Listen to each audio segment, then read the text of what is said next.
In this web seminar from JETRO Toronto and the Ontario Ministry of International Trade, we're pleased to bring you expert insights on life sciences opportunities in Japan. You'll hear from several distinguished speakers representing different areas of expertise. To start us off, I'd like to turn things over to Richard Lyle, Vice President of Trade and FDI at Intralink. Mr. Lyle, go ahead, please. Good morning, everyone. Richard Lyle here. Could you go on to the next slide, please?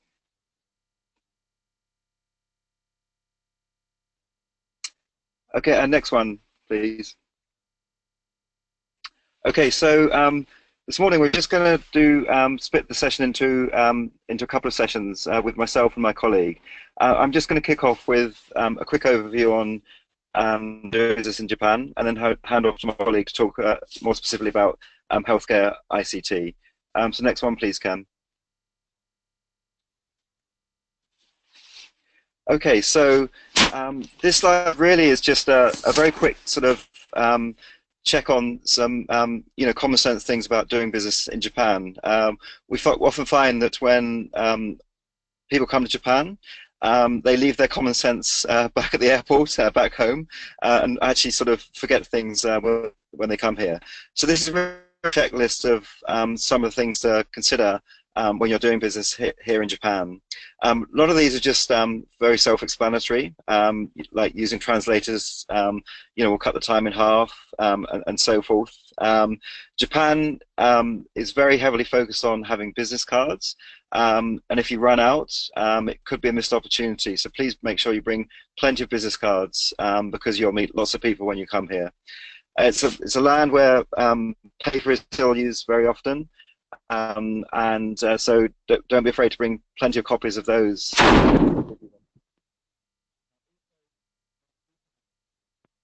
Oh, and I think we might have just lost connection there. Can you hear me, Mr. Lyle? Yeah, I can hear you. Can you hear me now? Okay. Okay, there you go. You're back. Thanks. Hello? Okay. So this slide is just a check things to consider when you're doing business here in Japan. I guess on this list, some of the important things are if you have a demo unit or something that demonstrates your technology, please make sure it works properly when you come here, because nothing is worse than getting a demo unit out in front of a potential customer and it not working. So that's something you can easily test in your hotel room before the meeting and so forth. And really, I think that's sort of some of the key things to consider when doing business in Japan. Can you move on to the next slide, please?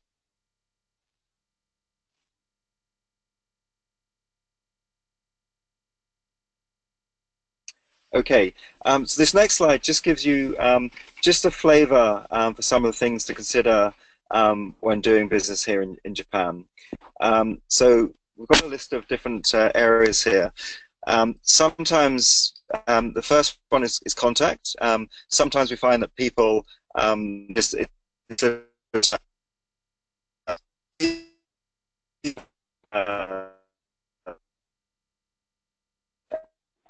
Richard, properly, we're having some problems with your Wi-Fi or partner.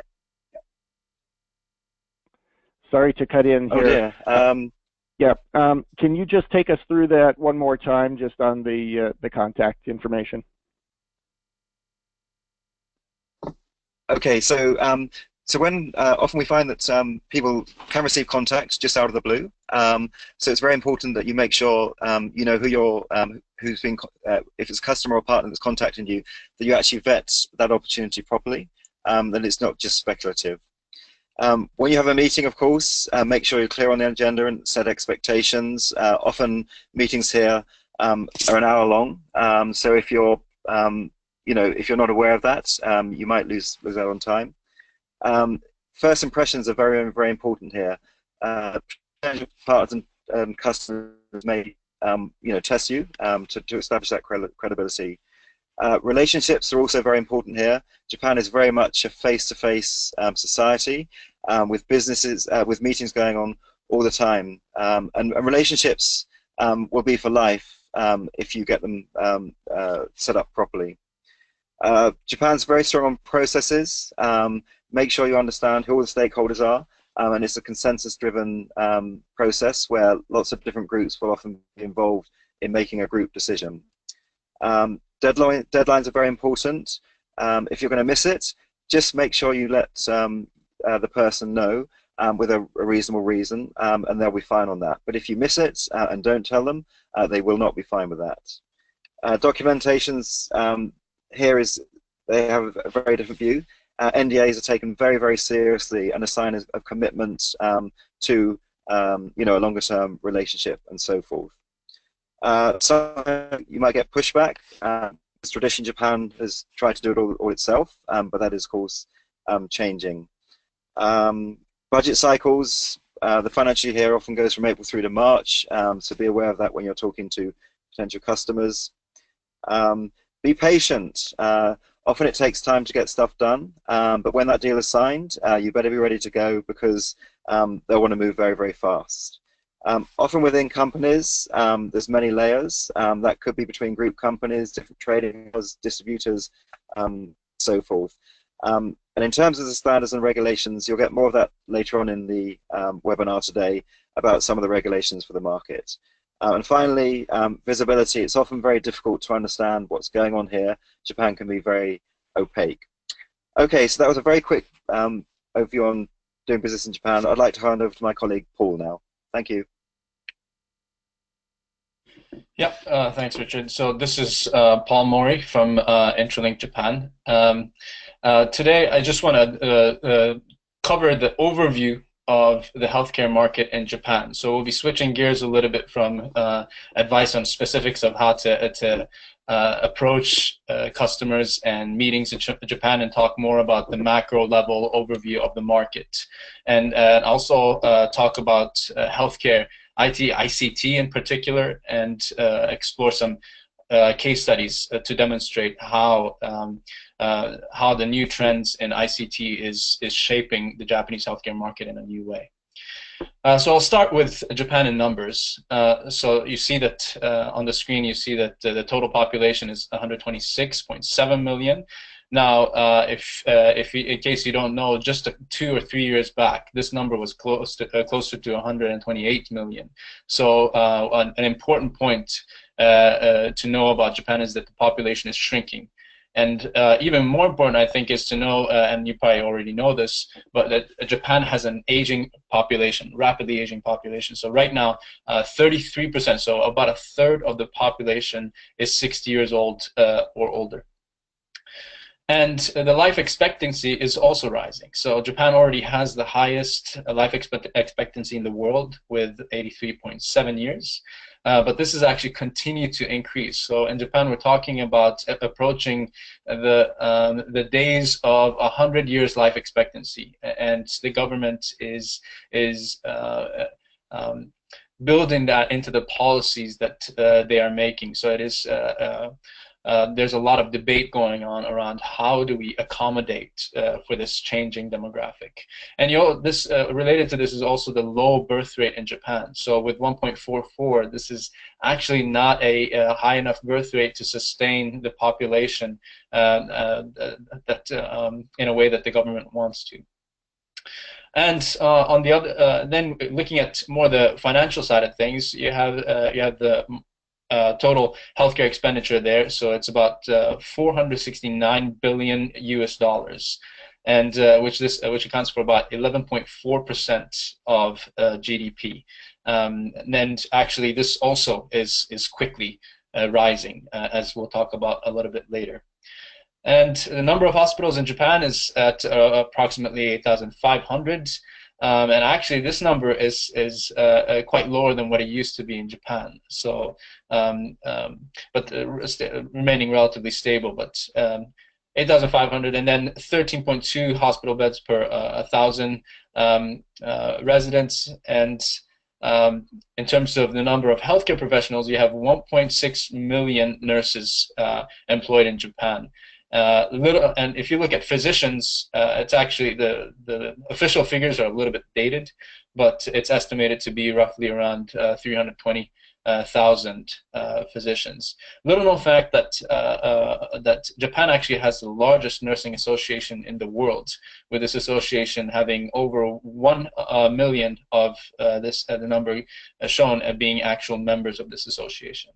And then if you look at the size of the medical device market, it is estimated to be 26 billion US dollars, which places Japan at third in the world.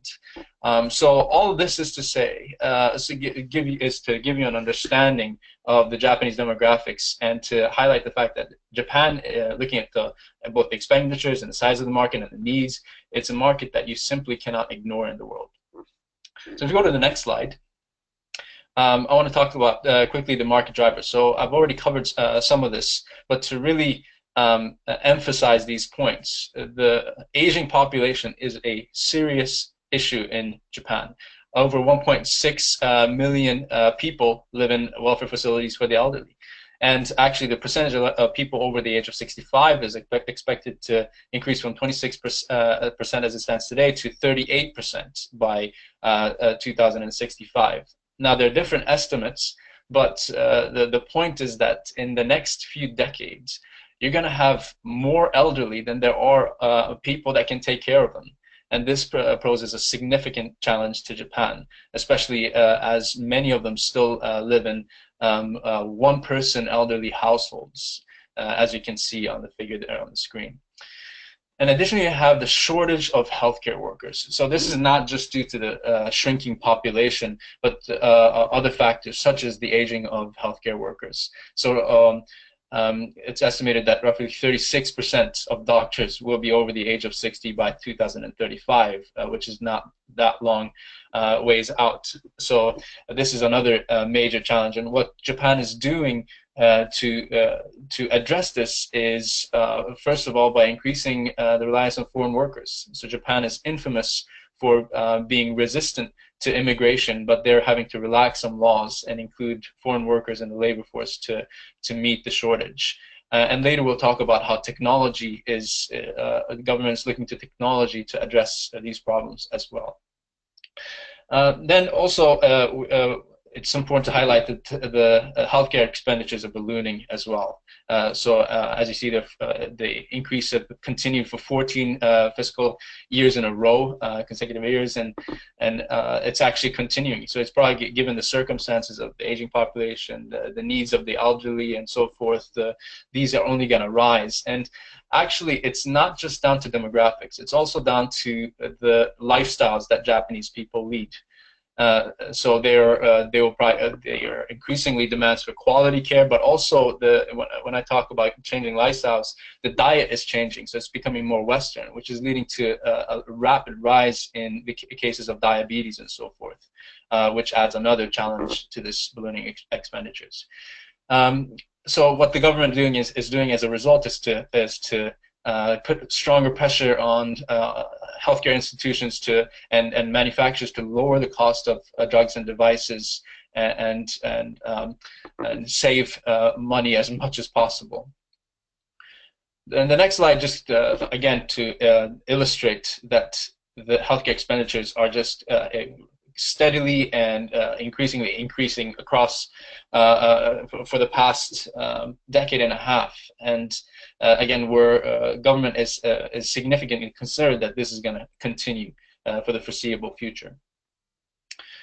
And if you go to the next slide, I just want to quickly cover some other trends in the market. So based on the circumstances that I just highlighted, there's an increasing focus on self-treatment. So the government has recently introduced new incentive schemes for self-medication. If there's some certified OTC drugs are tax deductible now, and the government's trying to do different things to encourage the population to be more responsible with their health and not rely on the healthcare institutions and thereby burden the system.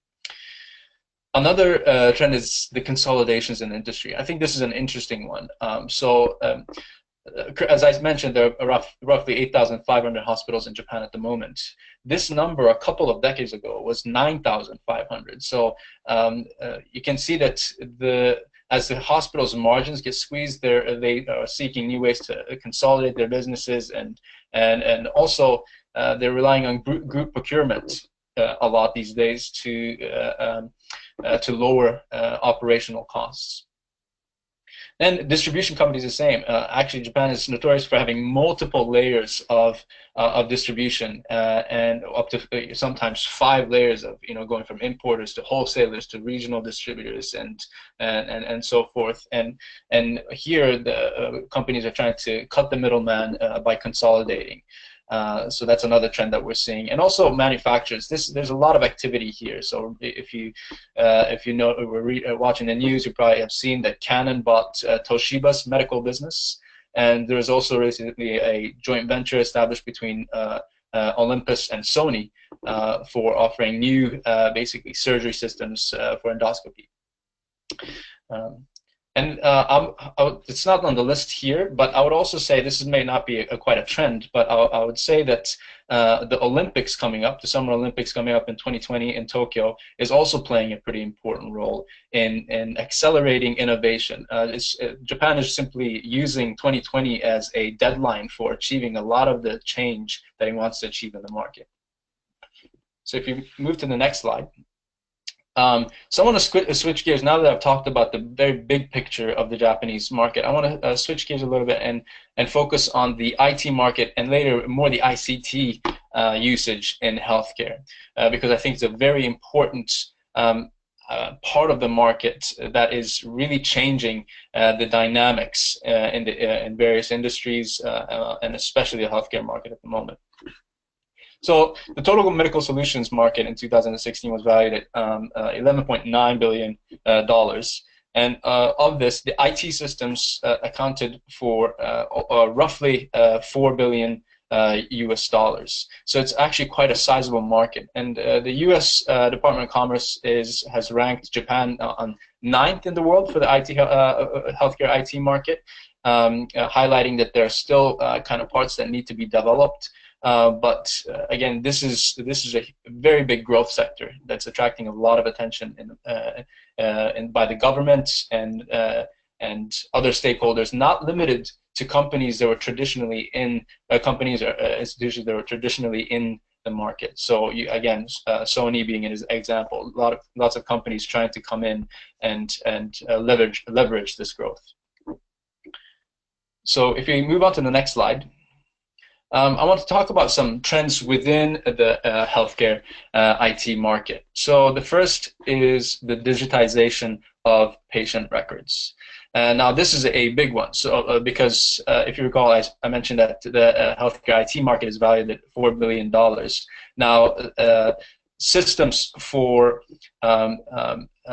related to electronic health records account for over half of that market size. So this is a key growth sector, and it really began with the disaster. I'm not sure if you're aware, but the disaster that happened in 2011. So the major earthquake that hit Tohoku of Japan. So during that disaster, a lot of the patient records was lost because it was not electronic, and it also highlighted the lack of interoperability between institutions and healthcare networks in Japan. So as a result, the Japanese government decided to accelerate and promote the implementation of cloud-based digital patient records, and again, the purpose being to accelerate and improve the interoperability between institutions. And actually, the Abe administration, which just got reelected, is targeting to increase the adoption rate of what would be EHR systems, so electronic health record systems, in large hospitals to up to 90% by 2020, when the Olympic takes place. And then there's a shift towards the cloud. So again, this is related to EHR implementation, but the government is actually promoting and helping healthcare institutions to migrate towards the use of cloud-based systems. Now, this is quite a eye raiser, actually, because Japan has always been very conservative when it comes to data and security. So this is actually a major shift. And actually, what the government has already done is to recently implement a My Number system. So in the U.S., you already, or other places, you already have social security numbers, but Japan has not typically had that up till now. But now that that is in place, and now that the EHR systems are being promoted, this is being becoming a bigger focus. And then there's the rapid rise of telemedicine. This is again a big change in the market, because this was traditionally not seen in Japan, but you're seeing telemedicine take center stage, and governments having to adjust their regulations to this as well. So right now the telemedicine market is valued at $17.5 million, but it's expected to grow significantly. There's also the increased use of robotics. So right now it's mainly for surgeries, but there's also a lot of interest here. And by the way, the surgery support robots, or market value is about $120 million. And then finally, strong focus on IoT and AI. And if you move to the next slide, this is what I want to talk about a little bit more. So as you can see, the projected growth in the IoT market is vast. So right now, we're talking about artificial organs with communication functions, and just that is playing an important role. So connected organs. But you're gonna see IoT being used in other places as well, and as it's already done. For example, blood glucose monitoring kits for diabetes treatment. That the information is being sent real time to doctors. That is actually already offered by one of the market leaders, Arcray, and so forth. So we're seeing a very big focus on IoT at the moment, and a lot of companies are joining in on this effort. And also related to this is on the next slide, the use of AI. So currently, it's more pharma companies or the pharma industry using AI for whether it's drug development or sales support. But we'll begin to see AI being used a lot more in diagnostics. And Japan is quickly developing a lot of expertise in deep learning for images and videos as well, use of images and videos as well. So this is an area where Japan will try to get more and more competitive in. And actually, you might think, okay, well, physicians accept the use of AI. Well, despite Japan being a conservative market, a lot of doctors have expressed an openness to the emergence of AI. So a recent study, a survey conducted with 3,000 physicians showed that a vast majority of physicians welcomed the idea of AI supporting their diagnostics, which would thereby reduce mistakes and de-risk their diagnosis. So this is another area to really focus on in the coming years. So then, if you look at the next slide, I want to just we have limited time, but I just want to highlight a couple of examples of how ICT is actually used in Japan at the moment. First, I want to talk about Alm Inc.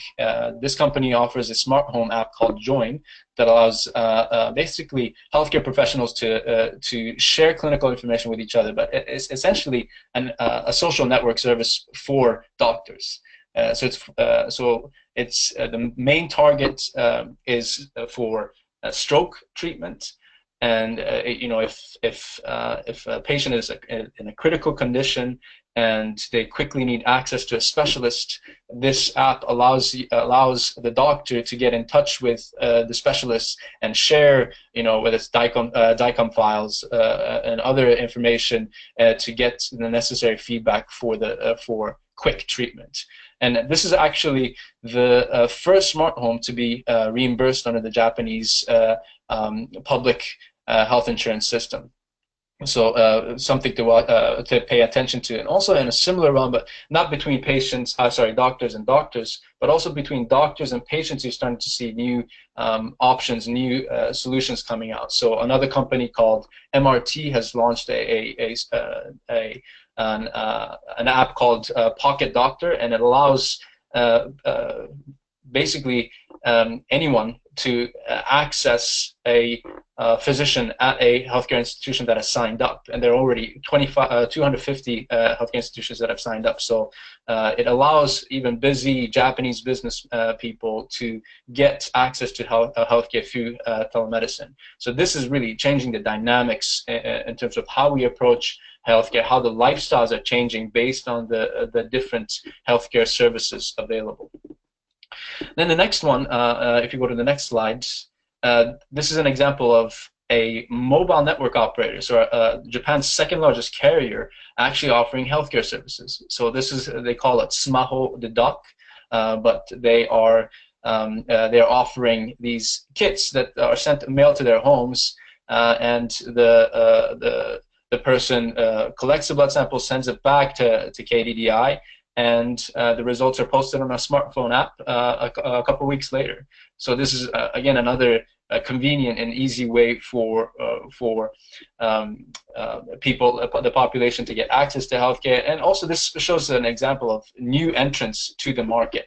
So it's not just KDDI. The largest carrier in Japan has launched a healthcare business where they're promoting the use of wearables and other it's I would say light healthcare, because they're not offering medical devices per se, but healthcare related solutions and services.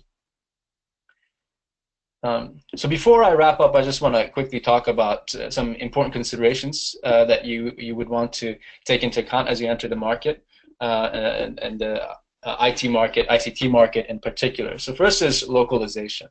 Localization is quite important in Japan because the level of English, as you will quickly discover, is not as great as it can be. And and actually one way of showing commitment to the market, which is something Japanese people very much appreciate, is to localize, whether it's the software or the materials that you have. So that's something that's really important. Japan also has high standards for quality assurance. This goes for medical devices and any cases where you're sending physical goods to a company in Japan. So if there's a scratch on the box, they will send it back to you. They will not accept it. So that's something to watch out for. And if you're not offering something that's tangible, for example, if you're offering software in a SaaS model, then you have other things to be concerned about as well, because then they'll be worried about SLA and other things. So Japan tends to be very focused on the need for localization, the quality, and also support. So they often ask if you have technical support available at the local level, or what time during the day. Ideally, they would ask for 24/7, but be prepared to receive those kind of questions. And also, as I mentioned, there are strong concerns about security of data. So although I did say that the cloud adoption is accelerating and that the government is promoting it, the way we treat patient data, so private information, is still a sensitive issue. So if your servers are located if your data is hosted in servers abroad, then that's something that the Japanese companies might push back on. So that's also something to keep in mind. And then finally, ambiguity in regulation. So this is so Japan introduced an update in their regulation in 2014, whereby software became subject to regulatory approval. Now this is talking about software that is directly related to the treatment or diagnosis of patients. So in other words, if it really impacts your health, that becomes subject, if it directly impacts your health, it becomes subject to regulatory approval. But there's still aspects that are left ambiguous. So for example, in the current Medical Practitioners Act, the wording makes it almost indicates that telemedicine is prohibited. The use of telemedicine is prohibited by healthcare professionals. So there's still Japan is still trying to figure out how to update its regulations and accommodate the the accelerating pace in innovation, especially if you think about AI and IoT. This is really challenging the way we think about healthcare.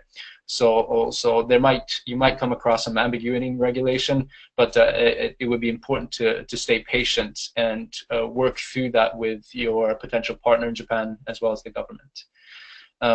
So that's basically what I have. In conclusion, I would say that that Japan is simply, again, a market you cannot ignore, and its healthcare IT market is particularly an interesting market at the moment that is expected to grow significantly. And because of these fundamental problems of aging population, shortage of labor, and increasing healthcare expenditures, they are really dependent on innovative solutions to mitigate that problem. So if you are a company that can offer such value proposition, then I would say that you have a significant opportunity in Japan. So I'll leave it there and open up for questions. Okay, thank you, Mr. Mori and Mr. Lyle. I'm going to try to do just a few questions right now specific to you, and then we'll also have some time at the end of the full session to come back for additional ones. There's a question here from Fariba, who points out you showed a few different graphs and charts with some of the numbers that you've seen, and I believe it's a female, I'm not sure. She was looking for resources to find additional statistics. Is there ways to find any information about numbers and types of payers, providers, patients? Can we look at differences between home care, long-term care, hospitalized care, and know something about where to focus our efforts in this field? Yeah, that's a very good question. So obviously, being able to read Japanese helps in research, and that's where we a lot of times come in as a company. But yes, there is various bits and pieces of information available, but sometimes I would say that you have to watch out because Japan is very careful about sharing information. So even if some data is available, it's not always reliable. And we, as you meet with partners, they sometimes ask you, do you have market figures that we don't know about? Because Japanese companies tend to be very secretive, especially when it comes to pricing and information on market share and so forth. But in terms of the difference between home care and other, macro level data, yes, there are some reports available out there. There are some global reports that are written in English, but it's probably better if you rely on Japanese information. And unfortunately, the reality is that a lot of times these are not available in English. Okay, we have another question from Yukiko, who is specifically interested in robotics as applied to healthcare, and is wondering if you can suggest any subsectors or niche markets where robotics seem to be particularly well advanced or are growth opportunities. Yeah, so I should say that Japan loves robots. It has always loved robots, and so the surgery support robots are quite picking up a lot of attention. So the Da Vinci systems and different things. But in terms of other areas, I would say the big focus area again comes down to elderly care. So a lot of Japanese companies right now are interested in creating robots for improving basically elderly care through placing robots at home. And the challenge there is that how do you make it not intimidating? That's a frequent discussion that comes up. And then there are also translation robots. So this is not just healthcare, but by 2020 you have the Olympics. So for a country that has low level of English, translation robots will play an important role. And again, if as you see an increase in the number of foreign healthcare workers, that could be another interesting area as well. All right. Let's see if we can bring Mr. Lyle back into the conversation. I know we were having a little bit of trouble with the Wi-Fi signal there. But Mr. Lyle, I have a question from Douglas. You mentioned lots of layers of distributors and agents. Is it possible to do business in Japan completely through those layers, or is it important to have your own representative in Japan? If you're a US-based company or a Canadian-based company and you want to enter the Japanese market, do you need your own person there? Yeah, so I hope you can hear me now. So, of course, Japan, in terms of that coming into the markets, often a way to do this is to find a local partner to get established in the market, and then as you get more sort of revenues, then you can take the decision on setting up your own office here and so forth. But often companies come in and find a master distributor, and then they have relationships with other distributors. So really, that's how you can get access to the whole market, through that master distributor relationship, and then that partner can then deal with all the other relationships throughout Japan. But I think it's just an inevitability of the market, not only in this sector, but in many sectors where those layers mean everyone's taking margin, so that can affect pricing sometimes, if that answers the question. All right, thank you. I'm going to throw in one more from Selena, and then we'll make this the last one.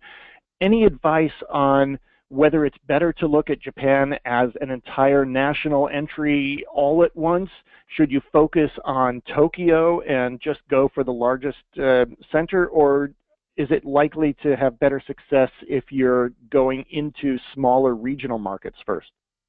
So I can take that one. I would definitely say focus on the largest cities first.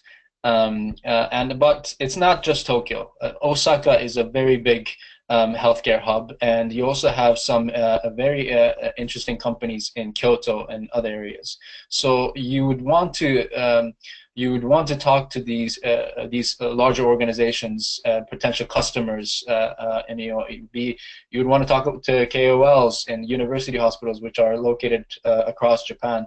But focus on the big targets first. Once you get to the regional areas, it becomes really fragmented. And so you might have some hospital groups or something that says that, hey, we're really interested in your product, but please, can you provide your products through our local dealer? And the local dealer says, well, we can't do that unless you are working with the wholesaler at the national level, or different stuff like that. So going back to the previous question as well, in the long term, I would recommend going direct. But in the initial stages, because you have the language barrier, because of the importance of building up the relationship, as Richard mentioned earlier, you would want to start small and be patient and develop the relationship with the key organizations, the key partner candidates first. All right, thank you very much, gentlemen. Keep your questions coming in for Intralink. They are going to stay with us, but for right now, I'm going to move us ahead and introduce Mr. Kei Suzuki from Kisuki MedTech Consulting. Mr. Suzuki, go ahead, please. Good morning, everybody. I'm going to try to explain how to be successful in Japan in terms of a medical device company who is thinking to enter Japan. And it's going to be a lot of slides, and I'm not going to go into each one in detail. And if you want to know more, I would suggest that you go back later on and look at the slide to look at all the details. Next slide, please. So I'm going to first talk about the overview of Japan. One thing that's very interesting is when many people think about going outside, the example from outside the US or Canada, they tend to think about do they want to go to Asia or Europe? And I think that's too big of a generalization. In reality, if you even think about Europe, there's but tens of countries, and even in Asia, there's so many different countries with different regulations that you really cannot focus on succeeding entering a new market outside your homeland or US. Next slide. So my recommendation has been that you really need to realistically think about entering into Germany or Japan. There's several reasons for that, but let me show you some slide after that, please. One is that the demographics is very similar, and also the expenditure and everything is high. And to be realistic, if you think about reimbursement, Japan and Germany and probably some Scandinavian country are the only one that could presently afford new technologies. So obviously, beside the U.S., these two countries becomes your best opportunities for success. Next slide. In terms of cause of death, they're very similar in terms of percentage. Next slide. The risk factor, there is a difference. There is not many obesity in Japan, but the high blood pressure is there, smoking is there. So fundamentally, outside the US, I think Japan and Germany are the most interesting countries to enter to be successful. Next slides. So obviously this is about Japan, so I'm going to focus on Japan. The previous presenter has talked about many of these opportunities and the reality in Japan, and it's an interesting country, and it has a lot of opportunities. And as the prior presenters have said, the regulatory is a little bit complex, the language. But also the most important thing is that the Japanese society are a very risk-adverse society. They really are risk-adverse, which make them into becoming a high-quality expectation country. Next slide. So let me switch gear, and I sort of give you a big overview about the country. Now I want to go a little bit more detail. One thing is the health insurance system. It's a universal healthcare system in Japan. As you can see here, every 99.9% probably is insured, either way by employer or by the government. The benefit and coverage are all uniform, and everybody is eligible. And you can see what kind of care, even dental is covered. There's no HMO, PPO. There's no family doctors in Japan at this present point. Patient could choose to go either to large hospitals, small hospitals, and everything.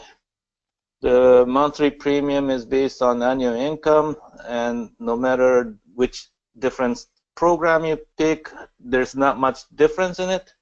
The copay is about 30% is subsidized if you go a particular high volume, therapy. So if you get a heart valve transplant and so things, the whole thing is going to be paid back later on.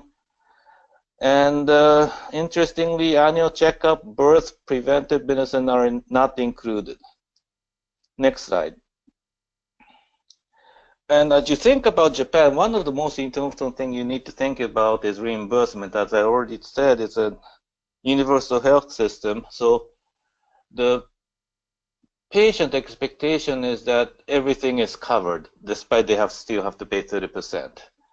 The reimbursement is decided by a group called Chuikyo under MHLW. The payment is done by fee for service. It's different than the DRG, so the more you do, the hospital make no money. Interestingly, it's different from the United States that the medical fee is not separated between the hospital and physician. It's all bundled together.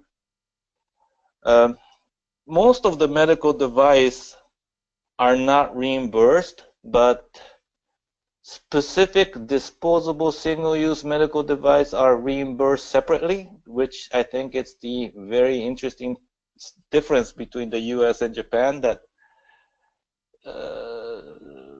many companies should think about if they have a single-use specific, meaning high-end diagnostics, disposable or therapeutic medical device.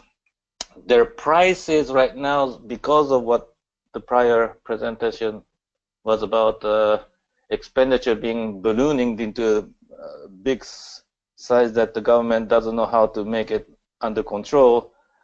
The price of these devices has not been above the US price that much. It's been around 70 to 800% of the US price. One of the reasons is that they go through a foreign price comparison that they look at the US, Europe, and Australia list price, and so beside the US, the price tends to go down, which caused these disposable price to go down.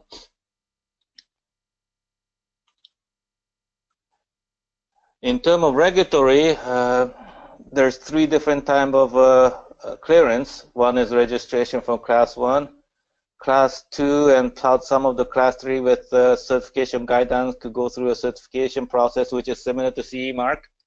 It could be cleared by a third party, which like BSI and all those companies. And the PMDA, which is Japan FDA, approves a Class 2 and Class 3 device without a guidance, and Class 4 device. The registration and certification are granted to MAH.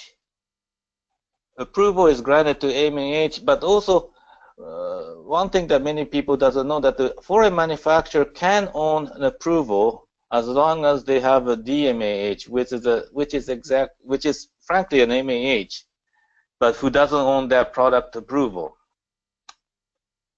And it's easy to change the DMAH, so that's something that you really need to know.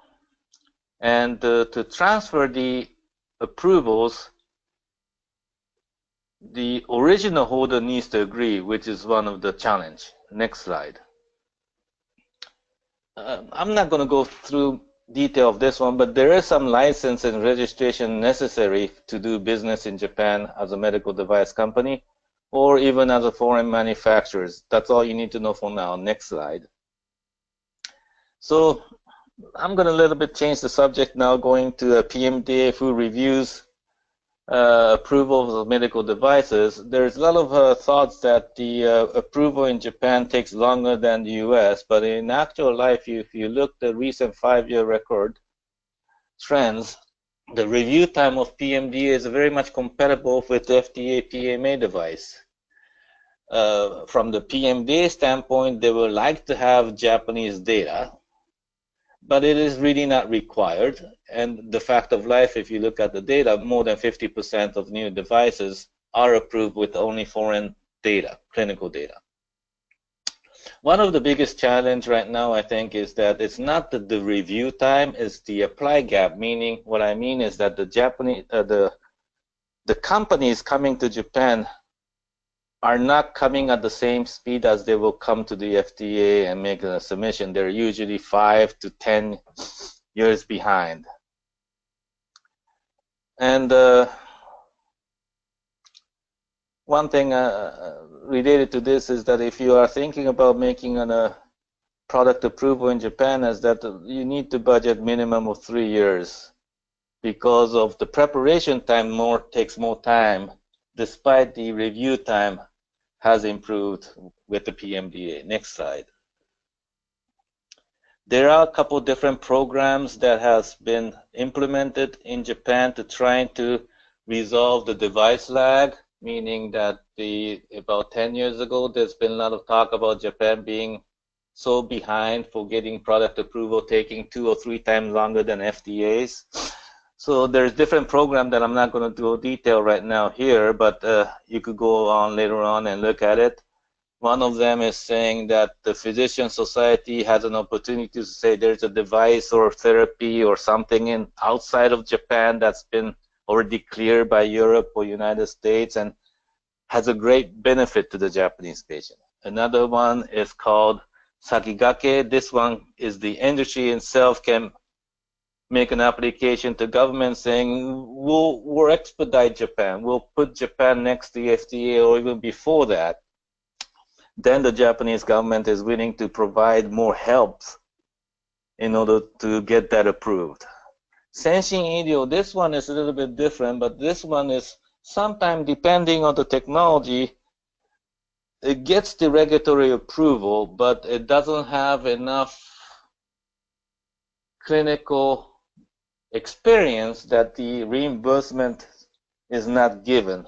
At that time, one of the alternatives is to go to Senshin Idio, which is advanced medicine, saying that the government will one of the fun thing I forgot to tell you in the national health insurance system is that if the product is unapproved or not reimbursed by the NIH, the whole therapy or the whole treatment is not going to be reimbursed. So this program helps so that the hospitalization fee are covered, the lab are covered at least, but the product is not reimbursed. And then most recently, about a year ago, patient can now apply to the government saying, in the most cases about cancer, and they have a cancer, but they want to try to use an unapproved cancer drug outside of Japan. They now have a path to apply to the government so that they have access to this drug. Next page. So now I'm going to switch gear again and go into the market side of the medical device. As already previously stated, it's the third largest medical device market in the world after US and China. But if you look at the population ratio and everything, Japan and Germany are 1/3 of the United States, 1/4. It's 1/10 of China. So in that perspective, you could see that Japan and Germany are a very good market for you to enter. 40% are imported in general, but the high-end devices are more than 50% imported. There's very few local competitors you got to think about. One thing that's important is that if you're not reimbursed, the adoption rate is very slow because, as I already said before, everybody is expecting that they don't have to pay extra for their treatment because of the universal health system. So getting reimbursement is essential to be successful in Japan. As I already said, the new technologies are 3 to 5 years behind the United States. And also, similar to the prior presentation, quality is very important. Product quality, service quality, overall quality is very important. And one of the interesting part is that many of the devices, commodity type device, used to be imported but now became local because the leaders did not really listen to the customer and improve their products, and the locals improved that. So over the years the market changed, and now many of the what I call commodities, including guide wires and those kind of things, are all changing into local manufacturers in Japan. Next slide. Also, there has been a discussion before about the distribution channel. Yes, it is complex, multi-layer. One of the reasons I think is that the hospital itself doesn't want to have so many accounts. So many hospitals have limited accounts that they give. So obviously the local distributor survives because of that. The hospital payment term is 6 to 12 months, where the importer, the national distributor doesn't want to have. So you're going to end up to have somebody to absorb that. The margin of this channel flex between 5 to 50%. It all depends how much competitor you are, how good your products are, and all these things.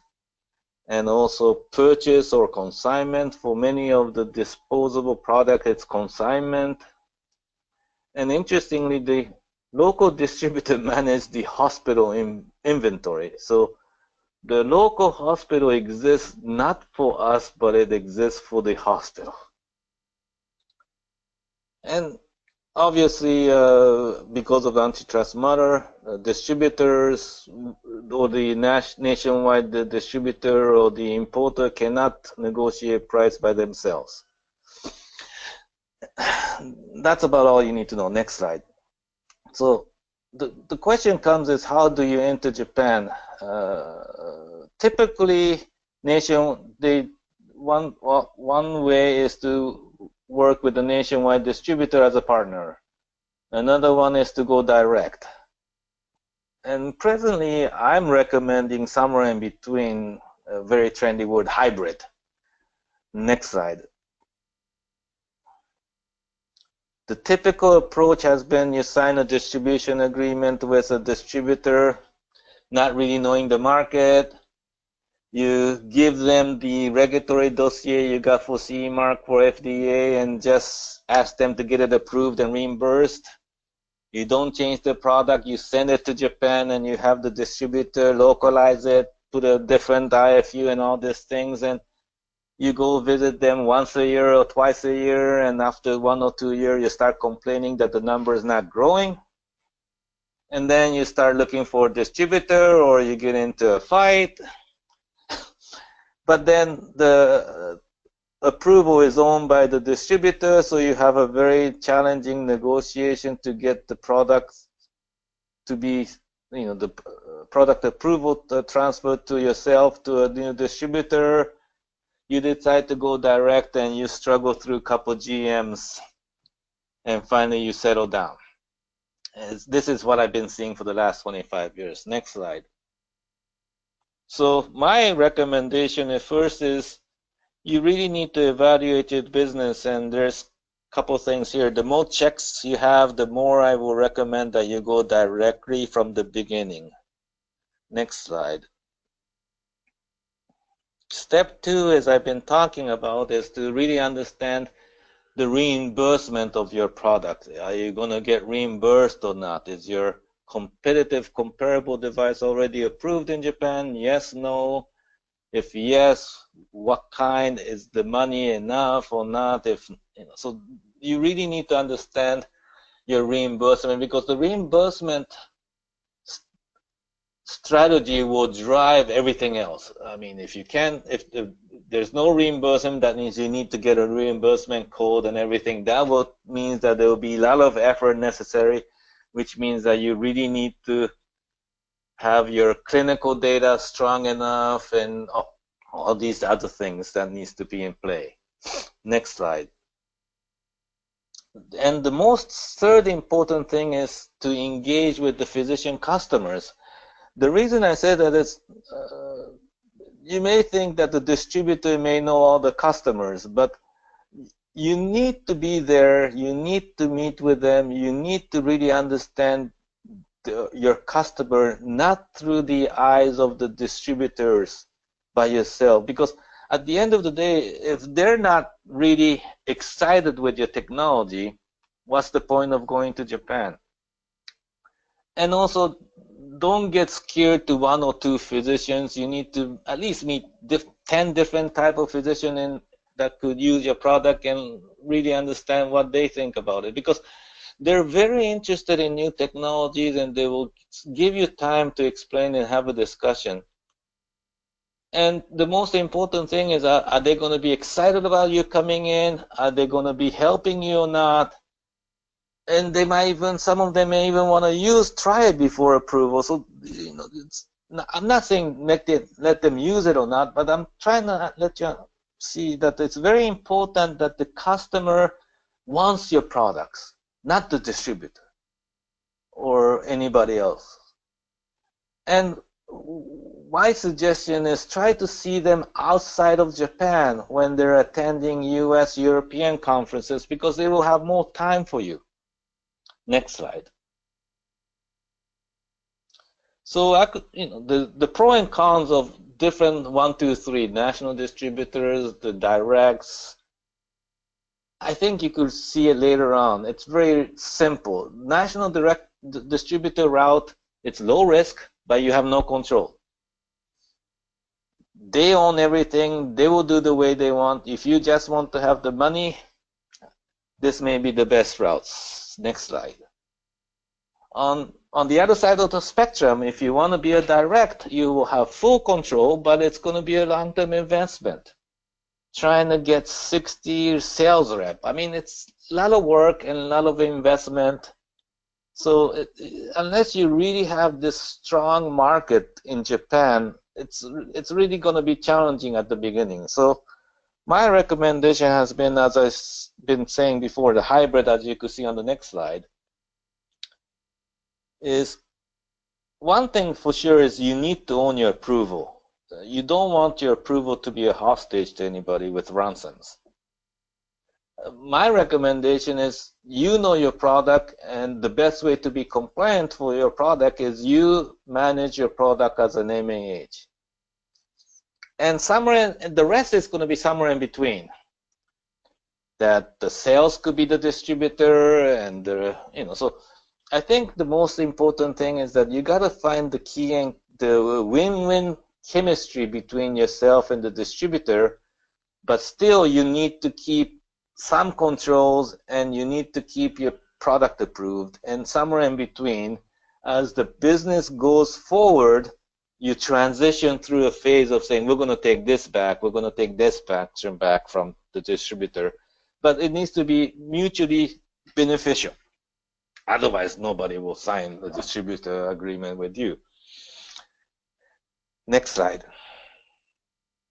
But the most important thing as you enter Japan, my recommendation is that you really need to focus on your business, brand, and products, and keep that even though you are going to Japan. Next slide. I think I'm running out of time. The facts about Japan. So data shows there's no difference between the Japanese manufacturer in terms of approval. Reimbursement is, as I told you, between 50 to 150 of a foreign average price. US or Canadian manufacturer can approval. Business practice, my view is practically is the same as Japan or US. If you want 100% attention, go direct. Next slide. Going back to the scorecard of PMD, I'm sorry, maybe I should have had this slide a little bit earlier, but I checked the last 5 years approvals in Japan and trying to do a comparison between for those devices that has been approved in Japan and how long did it take for the FDA to approve it, and so on. And also, there's the clinical data, really Japanese clinical data really needed or not. I went through this whole analysis and then a little bit talked before, but basically PMDA would like to have a Japan data because there will be a better excuse for them of approving it without it. It's easier for them. But in reality, more than 50% of the approvals doesn't have it. So the most important out here is that it's not essential to have a Japanese clinical data, but if your clinical data you have done in US or Europe or wherever, it really needs to be a real good compliance data, GCP compliance in terms of GCP, meaning procedures, meaning the data itself needs to be in high quality. Sometimes there's IRB dates are a little bit fuzzy. I mean, there's all different things that you do a clinical study, but Japan is very risk-adverse society, so those small things not being in place, it really makes them wonder about the overall quality of the data. Next slide. And going back, I just wanted to put another evidence about is that PMDA really slow. We already talked about it. They're not slow. They're as fast as the FDA. But the one thing you have to be careful is, as you see on the next slide, if I remember correctly, if you have a PMA approval in the United States, the likelihood of you getting your product approved in Japan is about the same speed as the United States. So it's up to you when you make an application. The problem will come is the 510K process. If you got your product approved in the 510K process, as you could see here, you have a risk that it will take 3 to 5 times longer than it took you to get the 510K approved. The fundamental point is that the 510K is you're just comparing yourself to the predicate. Japan, there is no such thing as a 510K process. So the level of data necessary is more than the 510K, and also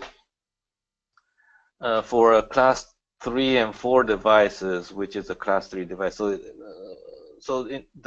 one of the problems is the classification, I think. In the United States, if it's a class 3, it's all PMA. If it's class 2, it's all 510K. But the class 2 in Japan is like half of them is class 2 of the FDA and half of them is class 3 of the USA. So some of the 510K devices are class 3 in terms of Japan. If you look at more easily understand is a class 2B of Europe. So those kind of product will have a challenge to get it a fast approval in Japan. Next slide. It's fundamentally, is Japan different or not? I think it's the same. You could go through this slide later on. It's my view, it's about 80% the same, 20% difference. Culture-wise, it's risk adverse, it's a socialized government. Hunter versus farmer. Next slide. So I don't want to go through this busy slide, but all I'm trying to tell you is that the devil is in the details.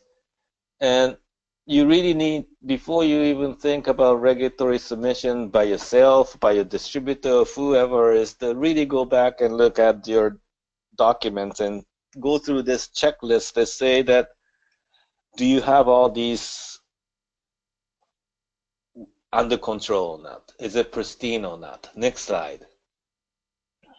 So toward the end, this one also, I put some of my lesson learned myself and others of this last 25 years I've been in this industry. These are the lesson learned and mistakes that many people has done in the past, which I don't want you to do. So you could go over, and if you later on have questions after this seminar, you could email and we could discuss about it. Same on the next slide. It sounds funny, but if you're not careful, you're going to repeat this whole mistakes as others has done in the past. Next slide. So when it's good to be in Japan, my recommendation is as soon as possible, at least think about Japan and get your organization, get your act together to be ready for Japan is my recommendation, because hindsight is 2020. Many of my clients, they wish that they have thought about Japan earlier, because it will be easier to do things from the beginning as you are getting yourself prepared for Europe or United States. But if you're trying to do it 5 to 10 years after you enter the market in these two regions, it's going to be very challenging as in terms of time, money, and effort. Next slide. So this is it with my presentation. The key takeaway is you need to start getting yourself prepared for Japan now. Japan is worth your time and money. If you do it right, it's the third largest market. Frankly, I think it's the second largest market, because China, infrastructure-wise and business practice-wise, is still not in the level that is, how do you say, comfortable to enter. So beside the United States, I still strongly believe that Japan is the second market as a country. And if you do it right and spend your effort, they appreciate your effort and quality, and they will pay the price for it. And you have to meet your customers. Consider go direct or distributor hybrid, going through the checklist. Reimbursement is key, as I said, and the rest is as it is. Thank you very much, and I'm now ready for Q&A. All right, thank you, Mr. Suzuki. I'm going to start with a question from Margarita, who just asks if you could go into a little bit more detail, elaborate a little more on just what is involved if you go direct, when you're talking about going direct to the customers. What's involved? So by going direct is that you need to open your entity in Japan. You need to hire local talent in Japan. You need to get the license to do business in Japan in terms of regulatory medical device. That means, and also you need to get your own warehouse to store the product in Japan, and you need to hire minimum 40 rep to cover the whole region, minimum. So going direct is it's like it's like if you're direct in the United States, it's going to be take the same amount of effort and energy to do it in Japan, or even more. I don't know if I answered the question correctly. Okay. Well, you were talking about pros and cons of going direct to clients. If we are an Ontario company, maybe not known as big a name as some of the big international competitors, is it still a good approach to enter the Japanese market under our own name and try to establish a presence there? It all depends on how much value your technology provides. So let's just say if you're doing a DES, drug-eluting stent now, I don't really think going direct is the solution unless that DES is, how do you say, the technology difference of what's already available in the world versus what you have is a big difference. So it all depends on how different what kind of value proposition you are going to provide to the customer and to the Japanese society will dictate that answer. So if you have a disruptive technology, I will say go, and they will listen to you. I mean, even now I'm reaching out customers, helping my customers reach out to KOLs that I never met. And once I briefly explain what we're trying to do and what kind of benefit they will give them, they're willing to meet with us. All right. Let me throw in one more. Ahmed asked a number of questions. I'm not sure if you have this information, but he was wondering, are there any trade agreements between Canada and Japan that you're familiar with that help with registration between the two countries? If I have a medical device that's currently registered in Canada, do I need to complete additional paperwork to sell in the Japanese market, or are there any agreements between the countries? Well, in terms of regulatory, there is no agreement in terms of Japan or Canada or US, meaning that you get an FDA or you get a Canadian approval doesn't give you anything about help you. Well, it doesn't hurt, but it doesn't give you any advantage trying to get the approval in Japan. The PMDA will totally review it by themselves, separate from US or Canada. They would like to know that it's been approved in Canada and US. But also there is one program, I think between US and Japan, but I'm not sure if there's a Canada, that the applicant can agree to have the FDA share their information with the PMDA. If you agree and you sign a document and also FDA agrees. So I'm not sure if that similar program exists between Japan and Canada. Okay, thank you. We have a few more people who are representing a little more of the Ontario government interests, and they might be able to chime in on that one. Mr. Suzuki, thank you so much. Stay with us. We're going to come back to more questions at the end of the session. But for right now, I'm going to take us into a brief section where we're going to talk a little more about the Medical Japan 2018 Expo and Conference. And to tell us about that, we have Mr. Raymond Filbert, the International Sales Manager at Reed Expositions. Mr. Filbert. Hi, how are you? Listen, I just want to start with this real quick. A lot of the ground has been covered about the market size and everything else, so I'll go through some of the slides rather quickly, but the information on there might be important, so it is on the slides for later referral. If we could go to the first slide, please. There we go. What we're looking at is the third largest market. I know some people say it's not the third largest market, it's a little bit higher up in there. But the key thing to look at here is the amount of expenditure there. It's about $14 billion of amount of money spent on importing medical devices. That's a huge number. It's a great number to strive for. And if we go to the next slide, please. So while you're looking at the Medical Japan show, first of all, let me back up 2 steps. When you're going into a new market, probably the easiest way to do it is to go to a trade show.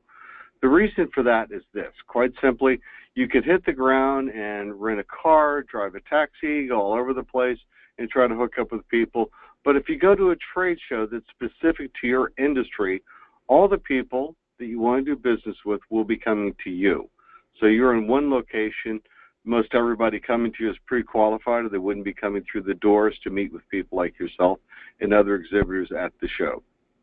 So that's probably the most important reason for a trade show on the market today. Also, because of the nature of doing business in Asia and other parts of the world as well, face-to-face contact is critical rather than over the phone. This gives you an opportunity to be in one location, have people come in, meet them there, have introductions, and do some networking. So at the shows, you'll see importers, distributors, end users, and their international companies and visitors coming from all over the world. Next slide, please. So what type of products are you going to find there? Well, because the show is divided up into many segments, you'll see a bunch of products there, everything from medical devices, IVD equipment, cell research, pharmaceutical ingredients, sanitary materials. You can refer to this slide back later. Next slide, please. Okay, so probably one of the most important things once you get to the trade show is setting up meetings. Not all of us are great at setting up meetings, but we've taken that away from you. That problem is now ours. What we do is we do a matchmaking program. We try to find out from you the types of people you want to meet, the people coming into the show, tell us who they want to meet, and we match the two of you up. The beauty of the whole process is it's done by someone who knows the companies. Our shows are handled by people on the ground in Japan who know the market, know the exhibitors, know the visitors, and the type of industry there. So it does provide you with a very easy way to enter the market. Sitting down, coming to the show, getting a booth, doing an analysis of the type of meetings you have, what sort of progress you'll have moving forward. And a lot of questions can't be answered for you at the show. Next slide, please.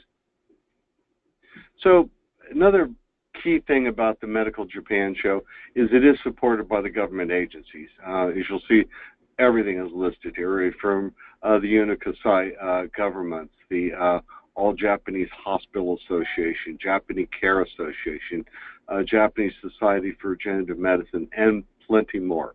Next slide, please. So before I mention the different segments of the show, this illustrates right here the basic separations of different types of products at the show. Everything from medical IT solutions, which was mentioned by the gentleman before, Innovation Expo, medical device and development, elder care, which is apparently very, very important in Japan right now with the aging population, regenerative medicine, and international pharmaceutical R&D. So I think when you look at all these different areas of focus, and then we have about 40,000 visitors coming in, it's probably a pretty good place to get your foot in the water there, test it out, and see how it's going to work for you. Next slide, please. So I'm going to touch on this briefly. I just want to show you a quick illustration of the custom design Ontario's done for their stand. The beauty of this is not only that it's ease of entry, because it's all set up for you, probably more importantly is the signage, which is big, bright, and it's going to draw attention to this area. Next slide, please. Okay, so why should your company exhibit in Medical Japan? Well, a lot of the reasons I mentioned before, the size of the market is important. The event deals with a lot of different sectors within the government itself, as well as the market. It delivers industry, over 40,000 of them coming there, so that's pretty darn good. In the market data, it's a huge market. We've proven that time and time again, and it's a growing market. So let's move to the next slide. So exhibitor benefits. So you come to the show, probably the most important thing is ease of entry to do a good analysis of the market. Thereby, you come to the show, you have your booth, you sit down. Everything, if you're going through the Canadian Pavilion booth in Ontario, what you're going to find out there is that you just come in, set up, and start doing business. The benefit of being in a pavilion like that is attention. It gets you attention. There are a lot of exhibitors at the show, and big signage like that, especially from a foreign company, is going to attract attention from the local buyers coming there. So you get sponsorship, promotional opportunities. The matchmaking program is probably the most important thing, where they'll set up meetings for you. There is interpreter and translated services provided, and these are key things to look at as you plan for the trip over there in February. Next slide, please. Okay, so here we are. We're looking forward to seeing Medical Japan. If you have any questions, my contact details are at the bottom left-hand side of the slide. But the key thing to remember is if you're looking at a market, probably the best way to look at it is go to a trade show. Probably the best way to go to a trade show is get a small space there and set up meetings. Thank you very much for your time. Thank you, Mr. Filbert, and I'll just remind our attendees that we will be making these slides available online, so you'll be able to reference these contact details and information later. Well, let me take us into our co-sponsor for this webinar, the Ontario Ministry of International Trade, and Mr. Wenbo Pan is going to take us through a little examination of export services, branch programs, and services. Mr. Pan. Thanks, Cam. Good morning, everyone. As introduced, my name is Wenbo Pan, and I'm an international market consultant at the Ontario government, responsible for trade development between the province and Japan. Together with our partner, JETRO Toronto, we welcome you to the webinar. Next slide. Yeah, thank you. What we do, in short, we assist Ontario exporters to expand their sales in or to access international markets. Although we do support large companies, it is more for advocacy, as they usually have many resources for international sales. Our major clients are small to medium-sized companies who have exportable products or services, but are not fully aware of global opportunities or feel it too risky to enter into. So working with SMEs, we would like to lower the barrier of market access and de-risk entry into global markets. First, we provide one-on-one market consultation with SMEs and organize domestic events such as today's webinar to help our companies gain market knowledge. We invite export-ready companies to join our outbound missions. Every year, the branch organizes over 70 trade missions to key global markets. These trade missions usually have sector focus and are heavily subsidized. From time to time, we also invite international buyers to visit Ontario. From Japan, for example, we have invited Canon and Toshiba to meet with our medical imaging suppliers here in the province. The branch is also usually responsible for business program delivery when there are any premier-led missions going to the market, such as the last November when the premier led a mission to Japan. Next slide, please. From the chart, you can find that our clients are those export-ready companies. Next slide, please. Currently, we have 20 international market consultants covering the global markets. The Americas and Europe teams are structured on sector basis, while the Asia team is more geographically focused. For example, I cover all sectors with Japan, Korea, Australia, and New Zealand. Next slide, please. When you are export ready, which market will you go? Traditionally, United States is the largest market for Ontario goods and services. In 2016, over 80% of our exports went to US. Many Ontario companies only do business with United States. They feel comfortable as it's like an extension of our home market. However, relying on a single market may expose yourself to tremendous risks. In case when our neighbor enters into an economic downturn, you will have the pain if you don't have any alternative markets to go with. In addition, there are so many business opportunities globally, some of which are too good to miss. So we encourage our companies to diversify their export market portfolios. Next slide, please. So you can see that many of our outbound missions target key markets in the world, focusing on sectors that Ontario has strong capabilities. Next slide. Every year we publish a trade event brochure. You can also go online and search trade programs on interested sectors and export markets. Next slide, please. So I would also like to take the opportunity to highlight an outbound healthcare trade mission to Japan. As Ray just mentioned, Ontario will host a pavilion in Medical Japan 2018, and you will have all logistic support, such as interpretation service, marketing material development, etc. Ontario is also working with Osaka Prefecture government to co-host a seminar, networking event, and site visits. A service provider has been selected to help coordinate B2B meetings and identify trade leads for you. Ontario has a media agent in Japan who will help you gain media exposure as well. We would be your reference when you're applying for government funding programs. This will be the first life sciences mission that we take to Japan. Very limited spots are still available, so we invite companies working in medical devices or health ICT field to consider this opportunity. This closes my part. Thanks. And now we're going to close out the webinar with a look at JETRO Toronto and how our programs and services can help you. And we're going to extend the session just a few minutes after the hour to make sure that we're covering all of your questions and getting you what you need. So at this time, I'd like to bring in Mr. Tyson Garby to bring us some information on JETRO. Mr. Garby? Oh, thanks, Ken. So yeah, the very interesting session today, and in particular the debate between using a distributor or going direct seems a very important one. One element of going direct is to have your own entity in Japan, and I think this is where, if you go this route, this is where JETRO can help. So I'd like to just briefly explain who we are and the services we can provide to foreign companies. So JETRO is if you could, next, yeah, thank you. It's a non-profit Japanese government-related organization.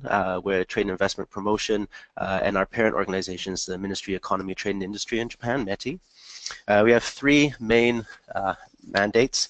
The first one, we're the lead FDI promotion agency in Japan, so helping foreign companies to set up offices, entities in Japan. We also help Japanese SMEs to find global markets. And the third activity we don't do in the JETRO Toronto office because it deals with developing economies. Next slide. Our global footprint, we have 73 offices around the world in 54 countries. And in Toronto, we have about 9 staff here, and then we also have a person in Vancouver and even a liaison in Montreal for French-related inquiries.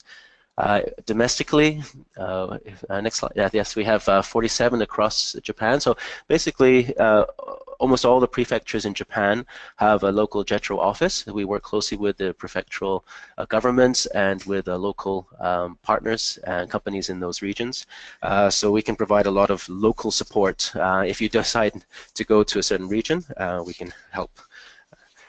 If next slide, it's just a quick snapshot of the activities we've done over the past decade or so.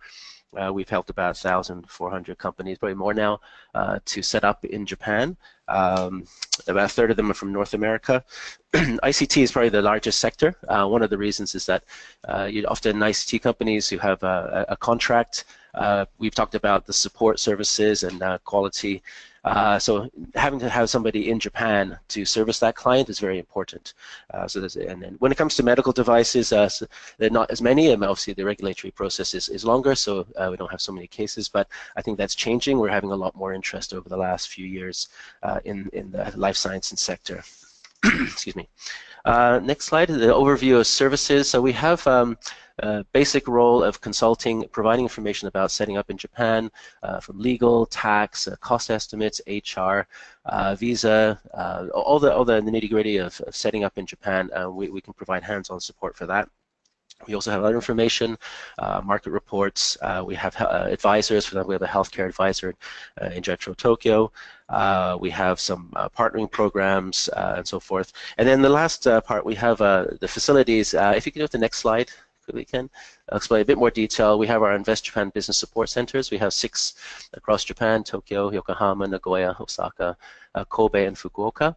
And this is where foreign companies can get free office space for up to 50 business days. It can be extended as well for a slight fee. Our supports are basically done through that, so our advisors are there, and you can use that as the base for setting up your first entry into the Japanese market. Next slide. So at our Tokyo facility, we also have the Tokyo One-Stop Business Establishment Center. So this is in the same floor as our IBSC, and so all the documentation for setting up like a KK, for example, a Kabushiki Kaisha or a branch in Japan can be done right there. So you don't even have to go to the municipal offices, and then all of the staff there speak English and can support foreign companies to establish. Next slide. So this, you can see through our JETRO Tokyo website, there's a lot of other support services. We have how to set up a business in Japan, very detailed documentation from the different types of corporations you can set up and how they're structured, tax issues, HR issues, and so forth. We have information on incentive programs. We have regional information, so every office is supplying information about those different prefectures and industries. We have a number of success stories. We also have a directory of doing business in Japan.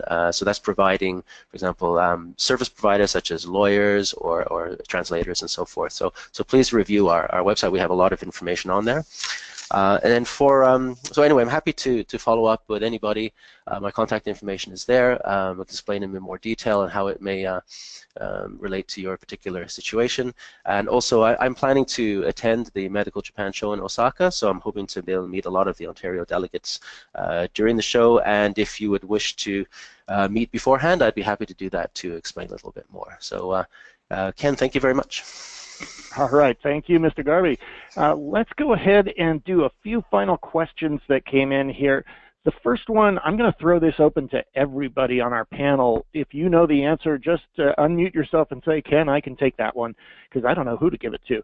This is a question from Fariba asking if the NHI publishes a list of approved drugs and devices, something that's similar to Canada's Health and FDA drug database. I'll answer that, Ken. There is one, but it's all in Japanese. All right, so we need to find some translating help for companies who are interested in looking at it. And does Japan use the World Health Organization's diseases database, the ICD? I can't answer that one.